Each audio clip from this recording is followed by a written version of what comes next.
আজ আমার বিয়ে। নিজের পছন্দে না, মা বাবার পছন্দের ছেলের সাথেই আমি বিয়ে করছি। একটা ছেলের সাথে দীর্ঘ 6 বছরের সম্পর্ক ছিল আমার। কিন্তু যখন আমি বললাম এবার আমাদের সম্পর্কটা নিয়ে তোমার বাড়িতে কথা বলো, কিন্তু ও এতটাই ভীতু ছিল যে আমার কথা বাড়িতে বলতেই পারলো না। আমিও ভাবলাম এত ভীতু ছেলের সাথে বিয়ে করার থেকে সারা জীবন বিয়ে না করাই ভালো। কিন্তু বাবা মা কি আর বিয়ে না দিয়ে ছাড়বে? একটা ভালো পাত্র দেখে আমার বিয়ে ঠিক করে ফেললো। বিকেল থেকেই আমি লাল টুকটুকে বেনারসি শাড়ি পরে নিজের রুমে বউ সেজে বসেছিলাম। সবাই আমাকে দেখে খুব প্রশংসা করছিল, বলছিল তোকে বউয়ের সাজে কি মিষ্টি দেখতে লাগছে। আমার হাতে মেহেন্দির রংটাও খুব গাঢ় এসেছিল। সবাই বলছিল দেখবি তোর বর তোকে খুব ভালোবাসবে। এই সব কথা শুনে আমিও মনে মনে হাসছিলাম, তবে কথাগুলো শুনতে ভালোই লাগছিল। 3 মাস আগে আমাদের বিয়ে ঠিক হয়েছিল। ফোনে বেশ কয়েকবার কথা বললেও আমি একবারই আমার হবু বরের সাথে দেখা করতে গেছিলাম। হ্যাঁ, ওকে আমার ভালো লেগেছিল। ওর কথাবার্তা, ব্যবহার সবই ভালো ছিল। তাছাড়া ওকে দেখতেও বেশ সুন্দর। আমি বাবা মায়ের একমাত্র মেয়ে, তাই বিয়েতে বাবা কোনো রকম ত্রুটি রাখেননি। আমার বিয়ের লগ্ন সন্ধ্যা 8টায়, কিন্তু 7টা বেজে গেল যখন আমার বর আসছিল না, তখন আমার একটু ভয় হতে শুরু করলো। আমার বাবা বারবার ছেলের বাড়িতে ফোন করে যাচ্ছিলেন, কিন্তু ওদের বাড়ির কেউই ফোন ধরছিল না। এবার আমারও খুব চিন্তা হচ্ছিল, ওরা ফোন কেন ধরছে না। সন্ধ্যা তখন 7:45। আমার বাবা আর সময় নষ্ট না করে বড় মামাকে সঙ্গে নিয়ে ছেলের বাড়িতে গেলেন কি ব্যাপার সেটা জানার জন্য। তারপর আসল ঘটনা যখন সামনে এলো, আমার তো পায়ের তলা থেকে যেন মাটি সরে যাচ্ছিল। ছেলের বাবা বললেন ছেলে তো সকাল থেকে বাড়িতেই ছিল, সব আচার অনুষ্ঠানও হলো। হঠাৎ বিকেলের দিকে বলল ওর নাকি জুতোটা ছোট হয়ে গেছে, তাই পাল্টাতে যাচ্ছে। সেই যে গেছে এখনো ফেরেনি, ফোনটাও সুইচ অফ বলছে। ছেলে বাড়ি না আসলে তো আমরা বরযাত্রী নিয়ে যেতে পারছি না। আপনারা একটু অপেক্ষা করুন, ছেলে আসলেই আমরা রওনা দিচ্ছি। ওরা যে কি বলছে তা তো আমার বাবা আর মামা কিছুই বুঝলো না। হঠাৎ ছেলের ছোট বোন বলে উঠল, বাবা তুমি কেন ওনাদের মিথ্যা সান্ত্বনা দিচ্ছ? সত্যিটা তুমিও জানো যে দাদা পালিয়ে গেছে। আসলে আমার দাদা এই বিয়েতে রাজি ছিল না।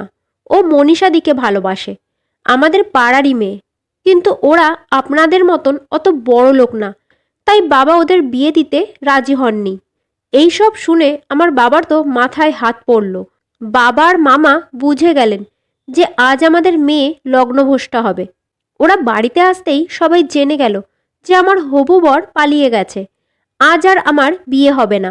বিয়ে বাড়ির সবাই তখন নানা কথা আলোচনা করতে শুরু করলো। কেউ বলল ছেলের দোষ, আবার কেউ কেউ তো আমাকেই অপায়া অলক্ষণে বলতে শুরু করলো।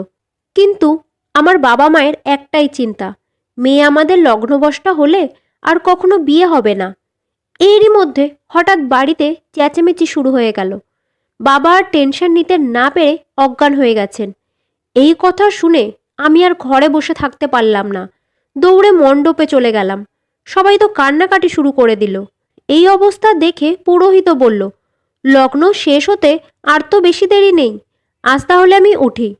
এই বলে যেই পুরোহিত উঠতে যাবে, তক্ষুনি ভিড়ের মধ্যে থেকে একটা ছেলে বলে উঠল, দাঁড়ান ঠাকুর মশাই, আপনাদের যদি কোনো অসুবিধা না থাকে তাহলে আমি এনাকে বিয়ে করতে রাজি আছি।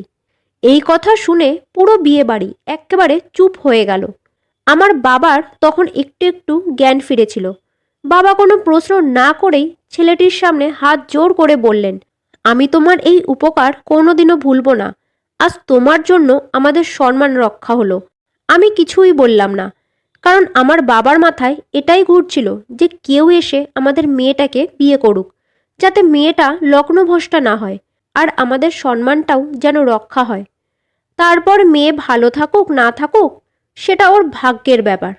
মনে মনে ভাবছিলাম, আজও সমাজে মেয়েদের কোনো দাম নেই, কেউ তাদের ইচ্ছার কথা ভাবে না। ছেলেটা দেখতে খুবই সাধারণ, শ্যামলা গায়ের রং, ঠিকঠাক লম্বা। আমার বাবা তো ছেলেটার কাছে এটাও জানতে চাইল না যে ছেলেটা কি কাজ করে। সময় বেশি ছিল না, তাই তাড়াতাড়ি করে আমাদের বিয়ে হয়ে গেল। বিয়ের পর আমি আর ওই বাড়িতে বেশিক্ষণ থাকিনি। সব আচার অনুষ্ঠান শেষ করে শ্বশুরবাড়ি যাওয়ার জন্য বাইরে বেরোতেই সামনে একটা অটো দেখে আমার তো মাথায় ঘুরে গেল। দেখি আমার বর ড্রাইভারের আসনে বসে আছে। আমি ওর দিকে এক দৃষ্টিতে তাকিয়ে রইলাম। পুরো ব্যাপারটা যেন একটা দুঃস্বপ্নের মতো লাগছিল। আসলে ও একটা অটো ড্রাইভার। বিয়েতে নিমন্ত্রিত অতিথিদের ও ছাড়তে এসেছিল। হঠাৎ মণ্ডপে চেঁচামেচি শুনে ও ভেতরে এসেছিল। আমি তো ভাবতেই পারছি না, একটা অটো ড্রাইভারের সাথে আমার বিয়ে হয়েছে। আমি অটোয় বসে বসে এই সবই ভাবছিলাম। হঠাৎ অটোটা একটা সরু গলির মধ্যে একটা ছোট টিনের বাড়ির সামনে এসে দাঁড়ালো। ছেলেটা আমাকে নামতে বলে ঘরের তালা খুলছিল।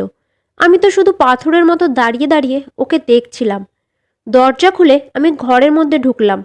এটাকে ঘর বললে ভুল হবে। ছোট একটা রুম, ওপরে টিন দেওয়া, বারান্দা, যার এক পাশেই ছিল ছোট্ট রান্নাঘর, আর তার থেকেও ছোট বাথরুম। আমি তো ভাবতেই পারছিলাম না যে এমন একজনের সাথে আমাকে সারা জীবন থাকতে হবে। আমার চোখ থেকে শুধু টপ টপ করে জল পড়তে থাকলো।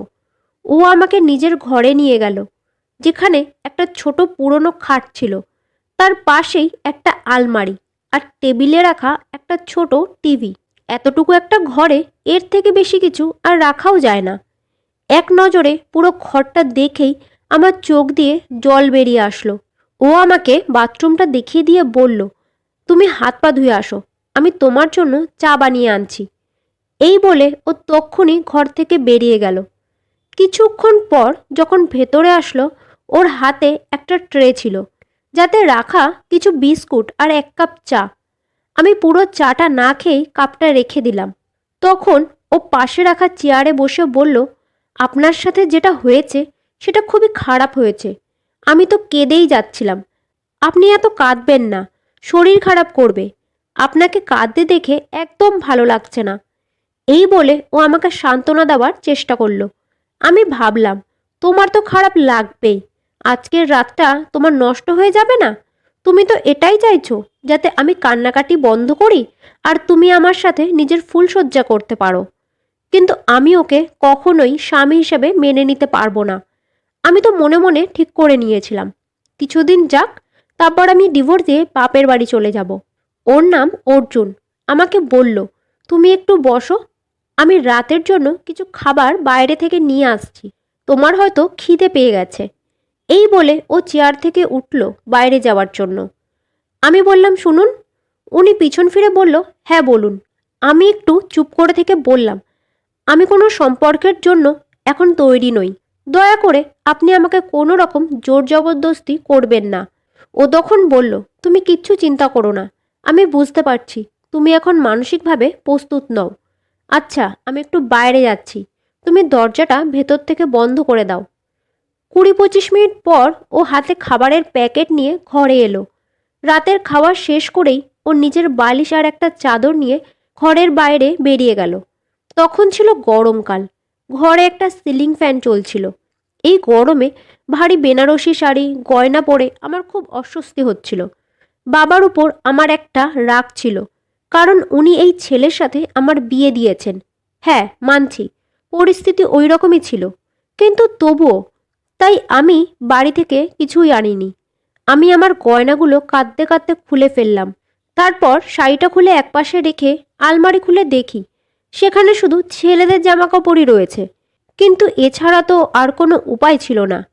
তাই আমি ওখান থেকেই একটা কুর্তা পাজামা বার করে পরে নিলাম আর খাটে শুয়ে ঘুমিয়ে পড়লাম।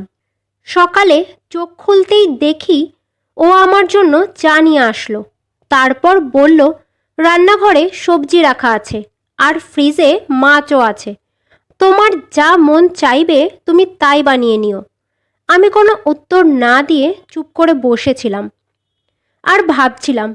কাল থেকে মা বাবা আমাকে একবারও ফোন করেনি, একবারের জন্যও জানতে চাইনি যে আমি ঠিক আছি কিনা। যখনই আমি আমার পুরনো জীবনের কথা, আমার চোখ দিয়ে জল ঝরে পড়ছিল।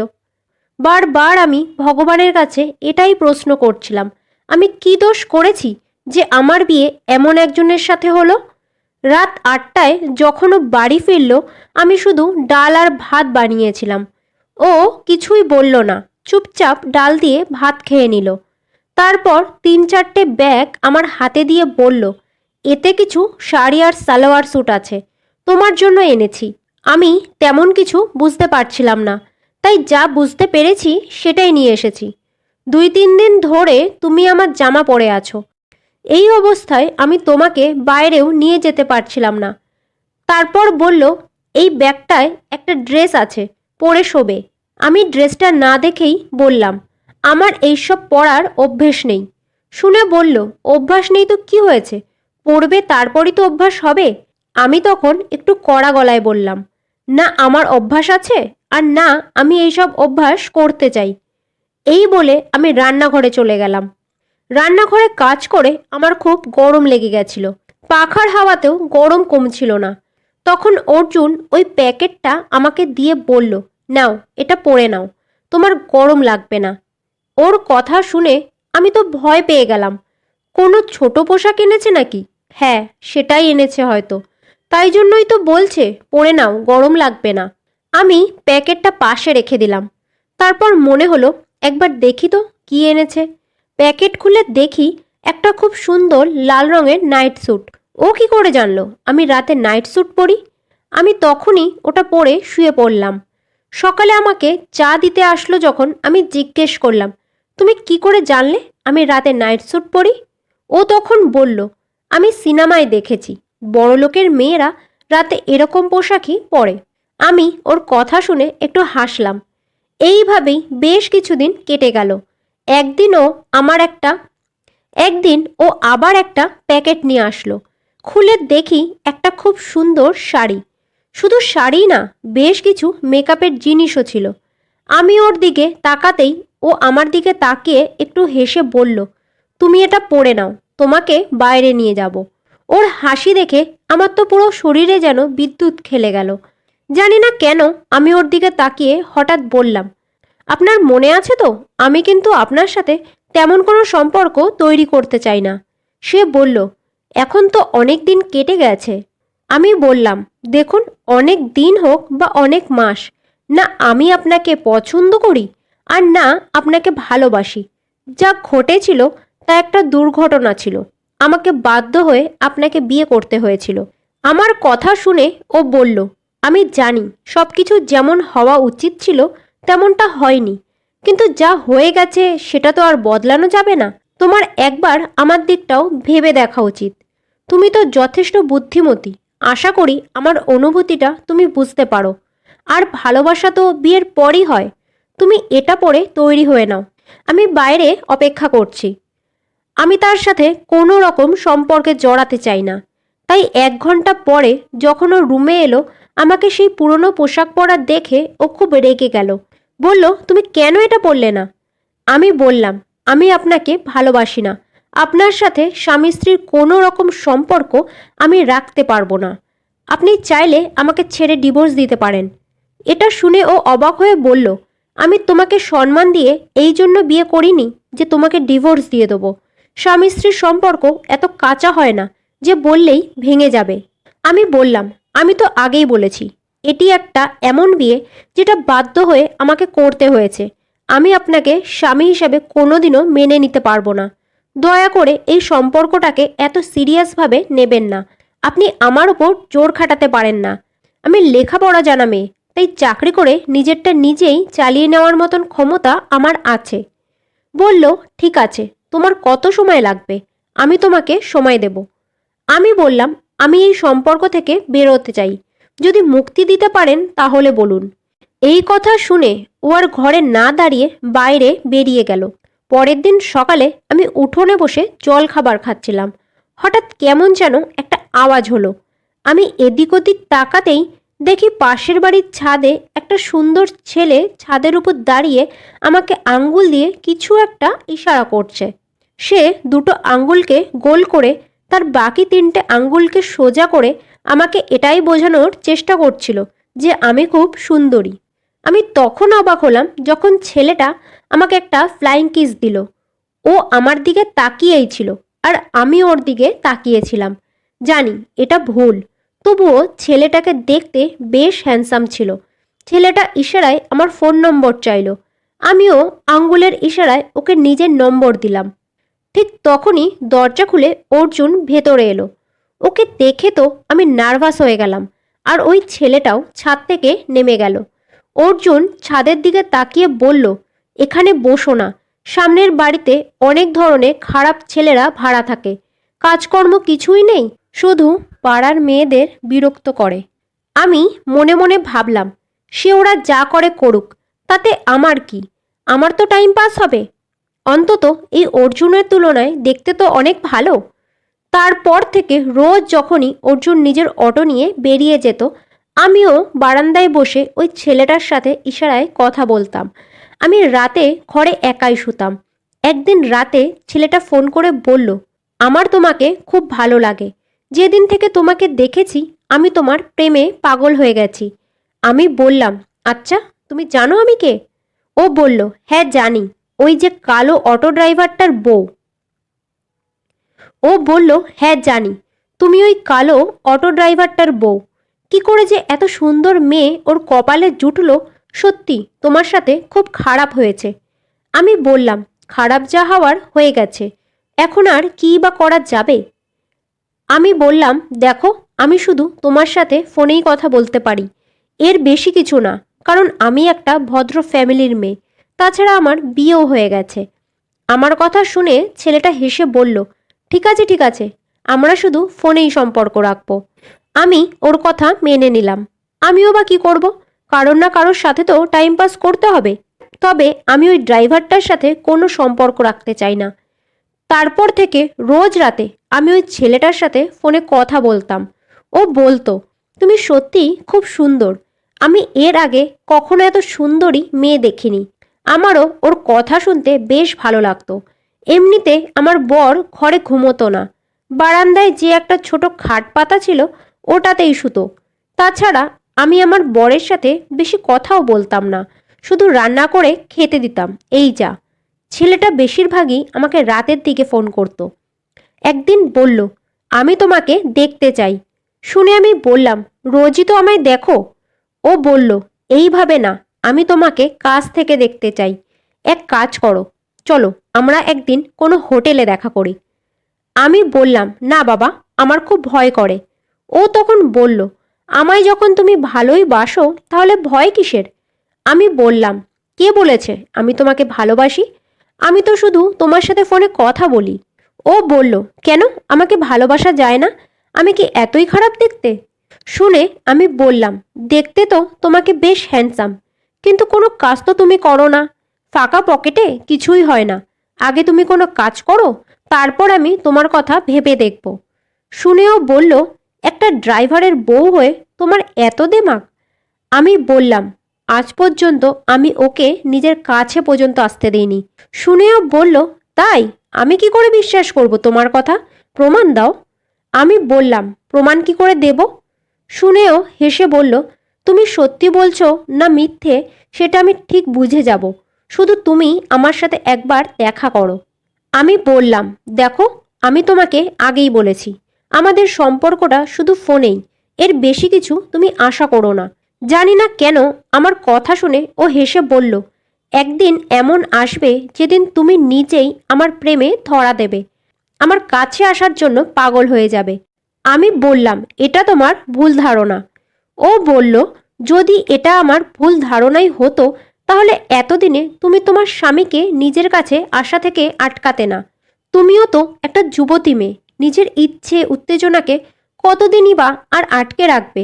দেখবে আমি তোমাকে এমন পাগল করে দেব না, তুমি নিজেই আমার কাছে এসে ধরা দেবে আর বলবে, রাকেশ, তুমি আমাকে তোমার প্রেমে এমন পাগল করেছো যে আমি নিজেকে তোমার কাছে সঁপে দিতে বাধ্য হলাম। জানি না কেন আমার আজকে ঠিক ওর কথাগুলো ভালো লাগছিল না। আমি রাখছি বলে ফোনটা কেটে দিয়ে শুয়ে পড়লাম। পরের দিন সকালে অর্জুন বলল, আজ দুপুরে তৈরি থেকো, তোমাকে নিয়ে রেস্টুরেন্টে যাব। আমিও সময় মতো তৈরি হয়ে নিলাম। অনেক দিন হয়ে গেছে বাইরে বেরোয়নি, তাই ভাবলাম ওর সাথে রেস্টুরেন্টে যেতে তো কোনো অসুবিধা নেই। রেস্টুরেন্টে গিয়ে আমি আশেপাশের লোকজনদের দেখছিলাম। ও একজন অটো ড্রাইভার হয়েও বেশ ভালো রেস্টুরেন্টে খেতে নিয়ে এসেছিল। কর্নারের দিকের একটা টেবিলে নিয়ে গিয়ে ও আমাকে বসালো যাতে আমি আরাম করে খেতে পারি। ও নিজের পকেট থেকে একটা বক্স বার করে আমাকে দিয়ে বলল, এটা তোমার জন্য।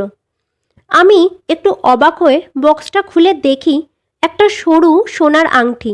দেখে মনে হচ্ছিল ওটা বেশি দামি না, কিন্তু ওর মন রাখার জন্য আমি নিজের আঙ্গুলে পরে নিয়েছিলাম। আমার হাতের দিকে তাকিয়ে বলল, খুব সুন্দর লাগছে। আমি কিছু না বলেই এদিক ওদিক তাকাতে থাকলাম। তারপর খাওয়ার মেনু কার্ডটা ও আমার দিকে এগিয়ে দিল। আমি বললাম, তুমি তোমার সামর্থ্য অনুযায়ী যা চাও অর্ডার করতে পারো। ও বলল, আমি তোমাকে তোমার পছন্দ মতন খাবার খাওয়াতে নিয়ে এসেছি, তাই তুমি টাকার কথা না ভেবে যা চাও অর্ডার করতে পারো। আমি ওর কথা শুনে একটু তাচ্ছিল্যের হাসি হেসে বললাম, তুমি আমার পছন্দের ডিশ কিনতে পারবে না, আমার পছন্দটা সবসময় একটু দামি হয়। ও বলল, তুমি যা চাও অর্ডার করো, এই মুহূর্তে আমার পকেটে যথেষ্ট টাকা আছে, সেই জন্যই তো আমি তোমাকে এই রেস্টুরেন্টে নিয়ে এসেছি। ওর কথা শুনে আমি ভাবলাম, হয়তো এই 2-3 মাসে যা টাকাও জমিয়েছিল আজ তার পুরোটাই খরচ করে ফেলবে। আমি খাবার অর্ডার করে দিলাম, তারপর মন ভরে খেলাম, কারণ সব কিছুই আমার পছন্দের ছিল। কিন্তু গোলাপ জামুন খেতে গিয়ে একটু রস আমার শাড়িতে পড়ে গেল। তক্ষুনি না ধুলে তো শাড়িতে দাগ হয়ে যাবে। তাই আমি ওয়াশরুমের দিকে গেলাম, কিন্তু ওয়াশরুম থেকে বেরোতেই দেখি দরজার পাশে রাকেশ দাঁড়িয়ে আছে। আমি বললাম, কি ব্যাপার, তুমি এখানে? ও বলল, তোমার সাথে দেখা করতে এসেছি, তোমাকে একটু ছুঁয়ে দেখতে এসেছি। সত্যিই কি তুমি এত সুন্দর? আমি বললাম, আজে বাজে কথা না বলে আমাকে যেতে দাও। কিন্তু ও আমার রাস্তা আটকে আমাকে বিরক্ত করতে শুরু করলো। আমার শরীরের বিভিন্ন অঙ্গে হাত দিতে শুরু করলো। আমি ওকে ধাক্কা মেরেও সরাতে পারলাম না। আমি যেই চিৎকার শুরু করলাম, ও আমার হাত ধরে ওয়াশরুমে নিয়ে গিয়ে দরজাটা ভেতর থেকে বন্ধ করে দিল। আমি তখন আরও জোরে চিৎকার করলাম, কিন্তু ও আমার মুখে হাত দিয়ে চেপে ধরলো যাতে আমি চিৎকার করতে না পারি। আমার তখন খুব ভয় করছিল, নিজেকে বাঁচানোর অনেক চেষ্টা করছিলাম, কিন্তু রাকেশ আমাকে ছাড়ল না। ও আমাকে নোংরা নোংরা কথা বলতে শুরু করলো। আমার শরীরের বিভিন্ন জায়গায় হাত দিচ্ছিল ও। কিন্তু হঠাৎ দরজাটা খুলে গেল। দরজার সামনে অর্জুন। ও আমার হাতটা টেনে সরিয়ে দিল। তারপর ছেলেটাকে এত মারল যে ওর নাক মুখ থেকে রক্ত বেরিয়ে গেছিল। ওর ওঠার ক্ষমতাও ছিল না। ইতিমধ্যে রেস্টুরেন্টের ম্যানেজার আর বাকি অনেকেই সেখানে চলে আসলো আর ছেলেটাকে পুলিশের হাতে তুলে দিল। প্রথমবার আমি অর্জুনের এমন রূপ দেখলাম। এত রাগ আমি আগে কখনো দেখিনি। বাড়ি ফিরে এসে আমি দেখলাম যে ওর হাত থেকে রক্ত ঝরে পড়ছে। ঠোঁটের এক পাশটাও কেটে গিয়ে রক্ত বেরোচ্ছিল। আমি তাড়াতাড়ি করে জায়গাগুলো পরিষ্কার করে সেখানে মলম লাগিয়ে দিলাম। প্রথমবার আমি অনুভব করলাম যে সত্যি এই মানুষটা আমার জন্য অনেক কিছু করেছে। আমি বললাম, তোমার কি দরকার ছিল ওর সাথে মারামারি করার? সে বলল, ওর ভাগ্য ভালো যে আমি ওকে প্রাণে মেরে ফেলিনি। যদি ওখানে সবাই চলে না আসতো তাহলে আজও আমার হাতেই মরে যেত। আমি বললাম, তুমি আমাকে এত ভালোবাসো? আমার কথা শুনে ও বলল, তুমি আমার ঘরের সম্মান। আমি যদি নিজের ঘরের সম্মানই রক্ষা করতে না পারি তাহলে আমি কেমন পুরুষ? কেউ তোমাকে খারাপ নজরে দেখুক সেটা আমি কখনোই মেনে নিতে পারবো না। তুমি জানো, একটা মেয়েকে আরও সুন্দর তখন লাগে যখন সে তার স্বামীর চোখে নিজের সম্মান রক্ষা করতে পারে। কিন্তু কোনো নারী যদি তার সৌন্দর্য নিজের স্বামী ছাড়া আরও অন্য পুরুষদেরকেও দেখিয়ে বেড়ায় তাহলে সেই সৌন্দর্য পচে যায়, যেখানে সব পুরুষই মাছির মতন ভনভন করতে থাকে। তুমি দেখবে সবসময় পচা ফলের উপরই মাছি ভনভন করে। এই বলে ও ঘর থেকে বেরিয়ে গেল। আমি খুব ভালোভাবেই বুঝতে পারছিলাম যে ও কি বলতে চাইছে। আজ আমি নিজের ভুলটা বুঝতে পেরেছি। পরের দিন আমি সব অজয়ের পছন্দের খাবার তৈরি করলাম। ওর দেওয়া শাড়ি পরে সুন্দর করে সাজলাম। আমি বুঝতে পেরেছিলাম যে কোন ভুল রাস্তায় আমি নিজের পা বাড়িয়েছিলাম। আমি এমনও সস্তা নই যে নিজেকে 2 টাকার মেয়ে করে ফেলবো। তাই আমি ভাবলাম আমি তার হব যে আমাকে সম্মান দিয়েছে। অর্জুন সেই সময় আমার কাছে সবথেকে সুন্দর পুরুষ ছিল। রাতে যখন বাড়িতে এসে ও আমাকে ওই রূপে দেখলো, ও তো নিজের চোখ আমার উপর থেকে সরাতেই পারছিল না। ও শুধু অবাক হয়ে আমার দিকে তাকিয়েছিল। আমি বললাম, আমি শুধু তোমার চোখে মূল্যবান হতে চাই, নিজেকে তোমার কাছে সঁপে দিতে চাই। তুমি কি আমাকে গ্রহণ করবে? আমার প্রশ্নের উত্তরে ও আমার হাত ধরে নিজের কাছে টেনে নিল আর আমার ঠোঁটে চুমু দিল। আমিও ওকে জড়িয়ে ধরলাম। অর্জুনের ভালোবাসায় আমি সম্পূর্ণ বদলে গেছি। তার ভালোবাসার রঙে আমি নিজেকে রাঙিয়ে নিয়েছি। আমি নিজেকে ভাগ্যবান মনে করি যে আমি অর্জুনের মতন একজনকে স্বামী হিসেবে পেয়েছি। বন্ধুরা, যদি গল্পটা ভালো লেগে থাকে তাহলে অবশ্যই লাইক আর সাবস্ক্রাইব করার অনুরোধ রইল।